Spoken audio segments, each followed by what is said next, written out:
എന്നാണ് ഞാൻ വിശ്വസിക്കുന്നത്. ഇനി നേരത്തെ ഇവിടെ ഹദീസുകളെ കുറിച്ച് പറഞ്ഞു. എന്റെ പേര് അബ്ദുൾ നിസാം. ഞാൻ മലപ്പുറം കോട്ടയ്ക്കൽ സ്വദേശിയാണ്.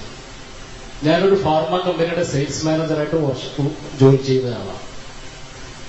ഇപ്പോ നേരത്തെ ഇവിടെ നമ്മുടെ നബി എന്ന സിനിമയെ കുറിച്ചുള്ള ഈ ജനകീയ സംവാദത്തിൽ നബിയെക്കുറിച്ച് വളരെയധികം മോശമായി പുഴുവരിക്കുന്ന രീതിയിൽ ചിത്രീകരിച്ചു എന്നൊക്കെ വളരെ ഇതായിട്ട് സംസാരിക്കുകയും അതിനോടനുബന്ധിച്ചുള്ള ഒരുപാട് നല്ല നല്ല കാര്യങ്ങളൊക്കെ പറയുകയും ചെയ്തു. പക്ഷേ ഇത്തരം വിമർശകർക്ക്, ഇത്തരം എതിരാളികൾക്ക് ആയുധം കൊടുക്കുന്നത് ഇസ്ലാമിലെ ഇത്തരം വിശ്വാസ സംഹിതകൾ തന്നെയാണ്. അത് സൂക്ഷ്മമായിട്ട് വിലയിരുത്തിയാൽ നമുക്ക് മനസ്സിലാവുമെന്നാണ് എനിക്ക് പറയാനുള്ളത്. ഇപ്പോ ഞാനിവിടെ അനസ് നിവേദനം ചെയ്ത ഒരു ഹദീസ്, ഒരു സ്വഹീഹായ ഹദീസ് ഞാനിവിടെ ഉദ്ധരിക്കാൻ താല്പര്യപ്പെടുകയാണ്. പ്രവാചകന് 3 കാര്യങ്ങളോട് പ്രത്യേക താല്പര്യമുണ്ടായിരുന്നു. അതിൽ ഒന്ന് സ്ത്രീ, മറ്റൊന്ന് സുഗന്ധദ്രവ്യങ്ങൾ, മറ്റൊന്ന് ആഹാരം. ഇതിൽ വീണ്ടും മനസ്സ് തുടരുന്നു. ഇതിൽ അദ്ദേഹത്തിന് 2 കാര്യങ്ങളിൽ അതീവ താല്പര്യം ഉണ്ടായിരുന്നു. ഒന്ന് സ്ത്രീ, മറ്റൊന്ന് സുഗന്ധദ്രവ്യങ്ങൾ. മൂന്നാമത്തത് അദ്ദേഹം അത്രക്ക് വില കൊടുത്തില്ല, അതായത് ആഹാരത്തിന് അദ്ദേഹം കൂടുതൽ പരിഗണന കൊടുത്തില്ല എന്നാണ് അനസ് തുടരുന്നത്. അനസ് വീണ്ടും തുടരുന്നു. പ്രവാചകന് ആശ്ചര്യകരമായ അപാരമായ ലൈംഗിക ശേഷി ഉണ്ടായിരുന്നു. അത് 30 പുരുഷന്മാരുടെ ലൈംഗിക ശേഷി ഉണ്ടായിരുന്നു എന്ന് അനസ് വീണ്ടും റിപ്പോർട്ട് ചെയ്യുന്നു. അതുമാത്രമല്ല, ആ ലൈംഗിക ശേഷി അദ്ദേഹം തന്റെ 9 ഭാര്യമാരോടും അതിനോടൊപ്പം അദ്ദേഹത്തിന് 2 മാരിയത്തുൽ കിബിത്തിയ അടക്കമുള്ള അടിമ സ്ത്രീകൾ അടക്കമുള്ള 11 സ്ത്രീകളോട് ഈ ലൈംഗിക പൂർത്തീകരണം അദ്ദേഹം നിത്യേന നടത്തിയിരുന്നു എന്നും അനസ് വീണ്ടും റിപ്പോർട്ട് ചെയ്യുന്നു. ഇനി മറ്റൊന്ന് വീണ്ടും മറ്റൊരു ഹദീസ്, പ്രവാചകന് ചില പ്രത്യേക കാര്യങ്ങളിൽ മേൽക്കോയ്മയുണ്ടായിരുന്നു എന്നാണ്. അതില് ഒന്ന്, പ്രവാചകന് പ്രത്യേകമായിട്ടുള്ള ഒരു മേൽക്കോയ്മ എന്ന് പറയുന്നത് ലൈംഗിക ബന്ധങ്ങൾ തമ്മിലുള്ള കുറഞ്ഞ ഇടവേള, അതായത് 2 ലൈംഗിക ബന്ധങ്ങൾ തമ്മിലുള്ള കുറഞ്ഞ ഇടവേള.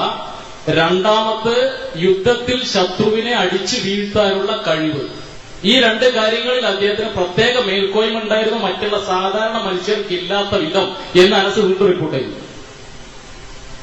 ഈ ഒരു പ്രവാചകൻ ലൈംഗിക മേൽക്കോയ്മ സൃഷ്ടിക്കാൻ വേണ്ടി, ഒരു ലൈംഗിക മേൽക്കോയ്മ സമൂഹത്തെ പഠിപ്പിക്കാൻ വേണ്ടിയാണോ വന്നത്? അതോ മൂല്യങ്ങൾ എന്താ പറയാ, ലൈംഗിക മേൽക്കോയ്മ അന്നത്തെ അറബികൾ തന്നെ സൃഷ്ടിച്ചതാണ്. കാരണം അന്നത്തെ അറബികൾക്ക് മകൻ മരിച്ചാൽ മകന്റെ ഭാര്യയെ കല്യാണം കഴിക്കുന്നത് ആ മകന്റെ പിതാവായിരുന്നു. അതായത് അമ്മോശനാണ് ഭർത്താവ് നഷ്ടപ്പെട്ട മരുമകളെ കെട്ടിയിരുന്നത്. ഇപ്പൊ നേരത്തെ ഇവിടെ ഒരുപാട് ഇത് പറഞ്ഞു, പല പ്രവാചകന്മാർക്കും ഈ രീതിയിൽ ഒരുപാട് ഭാര്യമാരും മറ്റുള്ളതൊക്കെ ഉണ്ടായിരുന്നു എന്നതൊക്കെ ഇത് ചെയ്തിരുന്നു, അതൊന്നും മോശമല്ല എന്നൊക്കെ നിങ്ങൾ പറഞ്ഞു. പക്ഷേ ഈ രീതിയിൽ ഒരു മേൽക്കോയ്മ സ്ഥാപിക്കാനുള്ള ഒരു പ്രവാചകൻ എന്ന രീതിയിൽ ലൈംഗിക മേൽക്കോയ്മയിൽ ഈ രീതിയിൽ ഹദീസുകളുണ്ട്, സ്വഹീഹായ ഹദീസുകളാണ്. ഈ ഒരു രീതിയിലുള്ള ഒരു പ്രവാചകനെ, വികലമായിട്ടൊരു പ്രവാചകനെ വിമർശകർ ഉപയോഗിക്കുമ്പോൾ നിങ്ങൾ തന്നെയല്ലേ അതിനൊക്കെ ആയുധം കൊടുക്കുന്നത്? വിശ്വാസികൾ തന്നെയല്ലേ ഇത്തരം സംഹിതകളും ഇത്തരം ഹദീസുകളും പോയി ആയുധം കൊടുക്കുന്നത് എന്നാണ് എനിക്ക് ചോദിക്കാനുള്ളത്.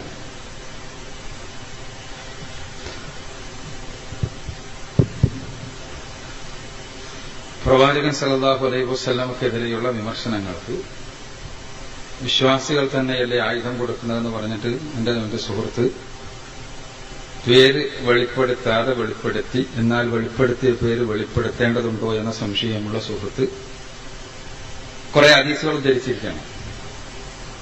ഹദീസുകളുടെ പശ്ചാത്തലം അദ്ദേഹം അവതരിപ്പിച്ച രീതികളും കണ്ടാൽ ഞങ്ങളെല്ലാവരും ആകെ പേടിച്ച് ഞെട്ടി ഉറച്ചുപോകും എന്ന് തോന്നിപ്പോകുന്ന രൂപത്തിലാണ് അദ്ദേഹത്തിന്റെ അവതരണം.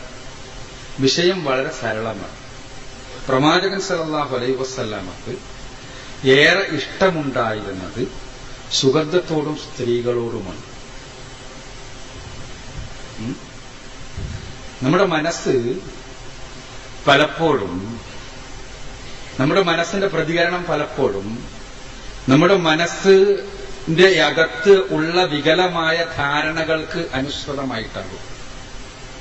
ഇവിടെ സ്ത്രീകളോട് റസൂലുള്ളാഹി സ്വല്ലല്ലാഹു അലൈഹി വസല്ലമക്ക് താല്പര്യമുണ്ടായിരുന്നു എന്ന് പറയുമ്പോഴേക്ക് എന്റെ സുഹൃത്തിന്റെ മനസ്സിലേക്ക് ആരാന്റെ സ്ത്രീകളോടാണ് എന്ന് കടന്നു വരുന്നിടത്താണ് സുഹൃത്തെ പ്രശ്നമുള്ളത്. അത് ചികിത്സിക്കേണ്ട അസുഖമാണ്. വിഷയം പ്രവാചകൻ സല്ലല്ലാഹു അലൈഹി വസല്ലമയുടെ ജീവിതത്തെ അനുധാവനം ചെയ്യാൻ ശ്രമിക്കുന്ന വ്യക്തി എന്നുള്ള നിലക്ക് പച്ചയായി ഞാൻ പറയട്ടെ, റസൂലുള്ള ഇഷ്ടപ്പെട്ടതുപോലെ ഞാനും എന്റെ സ്ത്രീകളെ വല്ലാതെ ഇഷ്ടപ്പെടുന്നു. എന്താ കുഴപ്പം? ഞാൻ സുഗന്ധം ഇഷ്ടപ്പെടുന്നു. എന്താണ് കുഴപ്പം? എവിടെയാണ് പിഴവ്? സുഗന്ധം ഞാൻ ഇഷ്ടപ്പെടുന്നു എന്ന് പറയുമ്പോ ഏതെങ്കിലും ആളുടെ വീട്ടിൽ അയാളുടെ അളമാറയിൽ വെച്ച് പൂട്ടിയ സുഗന്ധം ഞാൻ ഇഷ്ടപ്പെടുന്നു എന്നല്ല. മറിച്ച് ഞാൻ എന്റെ സുഗന്ധം ഉപയോഗിക്കാൻ, ഞാൻ പുറത്തിറങ്ങുമ്പോൾ സുഗന്ധം ഉപയോഗിക്കാൻ, എന്റെ അലമാരയിലെ സുഗന്ധം ഉപയോഗിക്കാൻ ഇഷ്ടപ്പെടുന്നു. റസൂലുള്ളാഹി സ്വല്ലല്ലാഹു അലൈഹി വസല്ലമ സുഗന്ധം ഇഷ്ടപ്പെട്ടു, സ്ത്രീകളെ ഇഷ്ടപ്പെട്ടു. ആ ഇഷ്ടം അനുഭവിച്ച സ്ത്രീകളെല്ലാം തന്നെ ആ സ്ത്രീകൾ മുഴുവനും പ്രവാചകന് സർട്ടിഫിക്കറ്റ് കൊടുത്തു. അതാണ് ഇവിടെ പറഞ്ഞത്, പ്രവാചകനെ പോലെ നല്ലൊരു ഭർത്താവില്ല എന്ന്. ഇവിടെ പ്രശ്നം എന്റെ സുഹൃത്തിന്റെ മാനസികാവസ്ഥയിലാണ്. ഇനി രണ്ടാമത്തെ കാര്യം, അനസ് റളിയല്ലാഹു അൻഹു പറഞ്ഞുവത്രേ, റസൂലുള്ളാഹി സ്വല്ലല്ലാഹു അലൈഹി വസല്ലമക്ക് 30 പുരുഷന്മാരുടെ ശക്തിയുണ്ട്.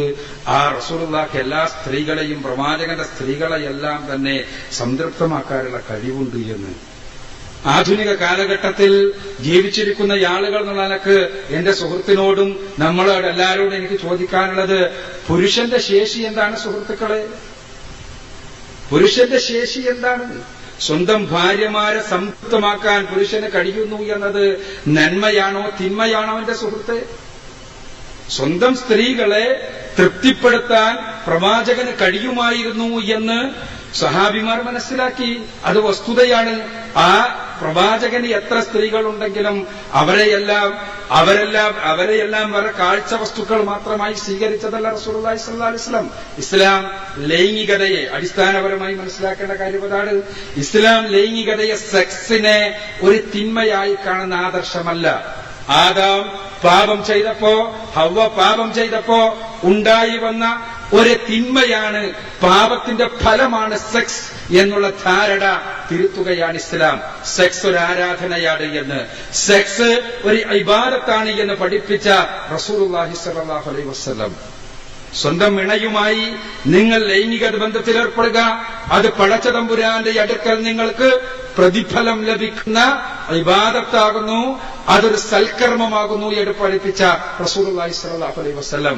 ഇണകളോടുള്ള പെരുമാറ്റത്തിൽ ഇണകളെ സംതൃപ്തിപ്പെടുത്താൻ പുരുഷന് ഉത്തരവാദിത്തമുണ്ട് എന്നും, എങ്ങാനും പുരുഷന് തന്റെ ഇണയെ സംതൃപ്തിപ്പെടുത്താൻ, ലൈംഗികമായി സംതൃപ്തിപ്പെടുത്താൻ കഴിയില്ലെങ്കിൽ നിങ്ങൾക്ക്, പെണ്ണുങ്ങൾക്ക് ഏകപക്ഷീയമായി ആ പുരുഷനിൽ നിന്ന് വിവാഹമോചനം നേടാമെന്നും പഠിപ്പിച്ച റസൂലുള്ളാഹി സ്വല്ലല്ലാഹു അലൈഹി വസല്ലം.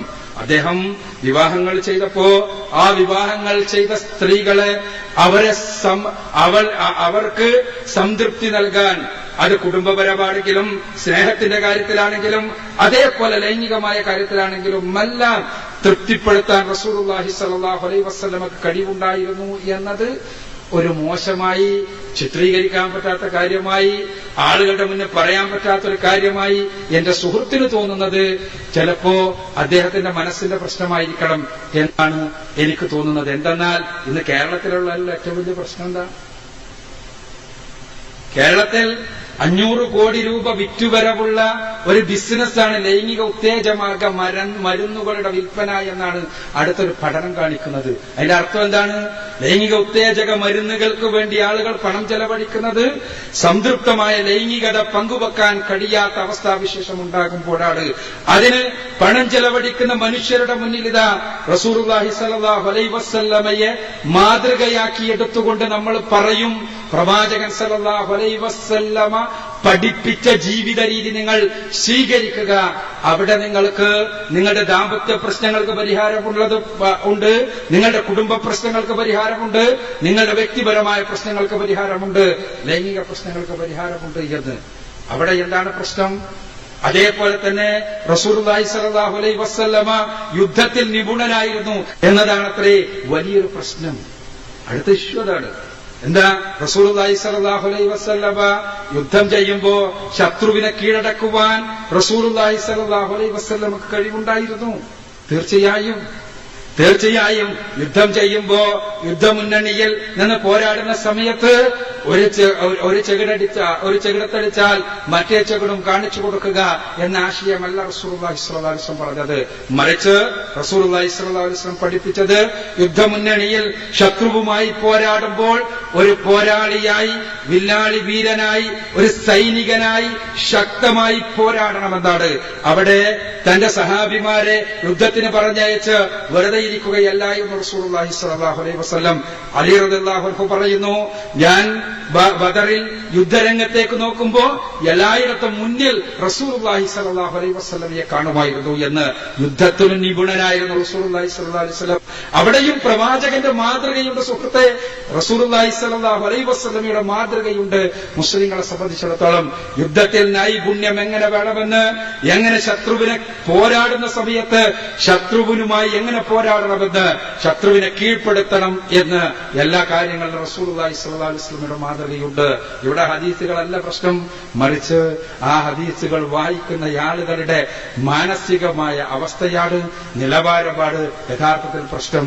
റസൂലുള്ളാഹി സ്വല്ലല്ലാഹു അലൈഹി വസല്ലമയുടെ വ്യക്തിത്വത്തെ അത് തമസ്കരിക്കുവാൻ നിങ്ങൾ എത്ര വൃത്തികെട്ട രൂപത്തിൽ ഹദീസുകൾ വായിച്ചാലും അവതരിപ്പിക്കാൻ ശ്രമിച്ചാലും സാധ്യമല്ല. അത് സ്വഹീഹായ ഹദീസാണെങ്കിൽ, പരിശുദ്ധ ഖുർആനിലെ വചനങ്ങളാണെങ്കിൽ.